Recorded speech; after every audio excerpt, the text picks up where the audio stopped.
కార్తీక మాసం చివరికి రాగానే గుర్తుకు వచ్చే కథ పోలీస్వర్గం. ఇంతకీ ఎవరి పోలి? ఆమె వెనుకున్న కథ ఏమిటి? దానిని తలుచుకుంటూ సాగే ఆచారం ఏమిటి అంటే ఆసక్తికరమైన జవాబులే వినిపిస్తాయి.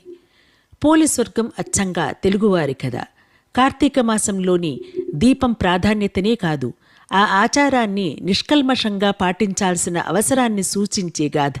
అనగా ఒక ఊరిలో ఒక ఉమ్మడి కుటుంబం ఉండేది.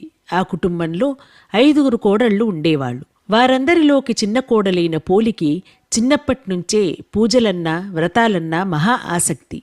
కాని అదే ఆసక్తి ఆమె అత్తగారికి కంటకంగా ఉండేది. తనంతటి భక్తురాలు వేరొకరు లేరని ఆ అత్తగారి నమ్మకం. ఆచారాలని పాటించే హక్కు ఆమెకే ఉందన్నది ఆమె అహంభావం. అందుకే కార్తీక మాసం రాగానే చిన్న కోడలిని కాదని మిగతా కోడళ్లను తీసుకుని నదికి బయలుదేరేది. అక్కడ